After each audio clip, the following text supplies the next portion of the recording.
Welcome everybody, Fantasy Football Fanatics, Triple F, Week 14. Yeah, that's right. One is the loneliest number. Here I am, doing it by myself. We got a couple of guys on the injured reserve this week. Mike, Ryan, I hope you guys feel better. But we can't let you down. We got to bring in the news, the tips, the tricks, and all the treats for your Week 14. Hopefully you're in the playoffs. If you're watching this, I'd venture to guess you are. Either that or you're a very loyal follower, and we thank you either way. We'll jump right into it here with the Week 13 recap. As far as passing is concerned, Peyton Manning threw for a ton of yards, 365 yards, 2 touchdowns, but his game was still a little bit subpar, 4 interceptions. It wasn't pretty. Matt Schaub, 337 yards, 2 touchdowns. Tom Brady went off, 326 yards, 4 touchdowns. The guy looked unstoppable, an almost perfect quarterback rating for him. And Michael Vick looked kind of flat, 302 yards, only 2 touchdowns passing, a little less than some people thought. Hopefully, you still squeaked in the playoffs there if you're dependent on him for the week. As far as running backs are concerned, MJD put up huge numbers, 186 yards on 31 rushing attempts, 6 yards a carry, no touches, but the yards were pretty sweet. Noshawn Moreno, 161 yards, again, no touchdowns for him. Chris Ivory went off for 117 yards and 2 touchdowns. AP had a great day, went over the century mark, had 3 touchdowns. A lot of people, hopefully you have me in your lineup. A lot of people might have Toby Gerhardt in there, but hopefully you didn't. Ahmad Bradshaw and Brandon Jacobs both looked really good last week. Jacobs just over 100 yards and 2 touches. Bradshaw almost 100 yards and 2 touches. So the Giants' running game was in full effect. It kind of put a ding on Eli Manning's value last week, but the running backs look good there. Reggie Wayne, who was my dog last week, didn't catch the 2 touchdowns I told you he would, but he got a touchdown. Had another one, landed at the 1-yard line, skidded across. They called him down, but he still put up 200 yards. Hopefully all those yards made up for it with the 14 receptions there, especially if you're in PPR. He was dynamite for you. Andre Johnson, 149 yards, no touchdown. And then Vernon Davis went off finally, 126 yards and a touch, averaging 31.5 yards for a tight end. That's huge.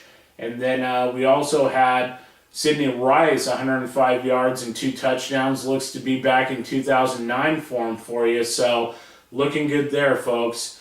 We'll go ahead and jump right into the injuries. Just to kind of recap, Derek Anderson, hopefully you're not counting on him. He's dinged up. He's doubtful. Jason Snelling, who's been a sneaky little flex play all season, is questionable. Todd Heap's questionable. T.O. is probable to play this week. Josh Cribbs is questionable. Running back Marion Barber is still considered out this week. Jason Witten is probable. Detroit Lions quarterback Sean Hill. Hopefully you're not dependent on that guy. He's not going to play this week. He's listed as out. Megatron is probable. Nate Burleson is probable. Drew Stanton has flashes of brilliance, but he kind of limits their value to an extent. Wide receiver Andre Johnson is questionable this week. They could be hurting down there in Houston. Tight end Joel Dreesen is looking dinged up, but he is probable. Owen Daniels is supposed to play this week, but we'll see. Mike Sims-Walker is expected to get back into action. Mercedes Lewis. Matt Castle had an appendectomy this week, so he's been MIA as far as practice is concerned, and he's very doubtful for this weekend, so you have to keep an eye on that one. Brandon Marshall's still questionable. Adrian Peterson listed as probable, but after last week, I'd expect fully that he will play. Quarterback Brett Favre is questionable. The old man takes a licking and keeps on ticking, but I don't know if he's going to be able to go this week. He may be a one playing out guy to keep his streak alive. He's on the ropes. Hakeem Nicks is questionable, as his fellow Giants receiver Steve Smith. They're a game-time decision. They're in the early game on Sunday. Keep an eye on them. Check the inactive list before you set those guys in your lineup and walk away for the day. And park yourself on the couch there. Pierre Thomas is supposed to get back into action. Percy Harvin, questionable with those migraines again. Zach Miller, tight end for Oakland, is looking probable this week. The guy hasn't played well as of late, but it is what it is. Vincent Jackson is questionable. Antonio Gates is questionable. Finally got in the end zone again last week, so he looked good.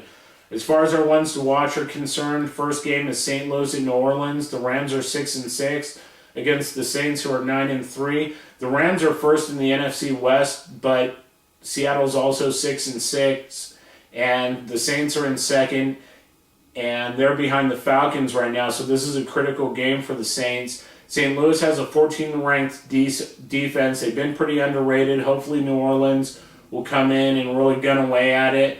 The Saints are ranked 9th in passing, and they've only allowed 8 touchdown passes this season. So I'd be leery of the young buck, Sam Bradford. I know he's looked good, but you might want to reconsider your options there this week with him playing against New Orleans. New England at Chicago, 4:15 is our second game. New England's 10-2, Chicago's 9-3. The Pats are first in the AFC East after that big win over the New York Jets. They embarrassed them on Monday night. And the Bears are number 1 in the NFC North. Suddenly people are starting to take notice of a Bears team that they thought were getting lucky. The Pats are putting up huge numbers. They're going to have to do it to beat the Bears. Chicago has been playing well. Jay Cutler and protecting Jay Cutler, keeping him upright, is really key to their success this weekend. Ben Jarvis Green Ellis could have a tough day against Chicago, but he always seems to find a way to score 1 or 2 touchdowns, so you got to like that. I really think that the Bears defense is going to try to take away Deion Branch, try to limit his ability to hurt them, and I think Cutler is a decent start this week. Johnny Knox may be a decent flex play. Our third game is KC at San Diego, Sunday at 4:15 Eastern. San Diego suffered a heartbreaker. KC's ahead 2 games in that critical AFC West matchup. San Diego's got to win to stay alive. KC's 8-4, San Diego's 6-6. San Diego is trying to get healthy, but it seems like every time they turn around, they've got more receivers injured. Jackson, Nane, Malcolm Floyd's still dinged up, Antonio Gates still dinged up, so they really need to get rid of the injury bug there if they're going to make a run at the playoffs. KC keeps finding a way to win, but like I said, Matt Castle has that issue with his appendectomy. I'd be really surprised if he played this weekend. That kind of hurts Dwayne Bowe. Matt Castle's been playing good. A lot of people have been depending on him, but I don't know that I would this weekend. I like Mike Tolbert. I think he'll do well again this weekend. Malcolm Floyd seems to be the go-to guy with Jackson out and Nane hurt. The Monday night game at 8:30 Eastern is Baltimore at Houston. The Ravens lost that game last week to the Pittsburgh Steelers. They're now 9-3. They really need that win to get back into it. The Texans are 5-7, and they're not counted out yet in the AFC South. They're only 2 games back, but they have to win to be able to have a chance to make the playoffs. The Ravens are looking good on defense. Last week, their offense looked pretty flat. Their O needs to get back on track. Offense has got to do something. Joe Flacco's got to step up. I wouldn't shy away from him this week. If he's your guy, go with him. Houston's D is going to have to try to do something to stop Ray Rice. If they let him go off this weekend, they're as good as dead. I like Anquan Bolden a lot this week against that Houston secondary. I like Ray Rice a lot. Matt Schaub might have a tough day ahead with Baltimore. They're really going to have to throw to try to win here. Baltimore's going to try to shut down Arian Foster, and that may hurt his value.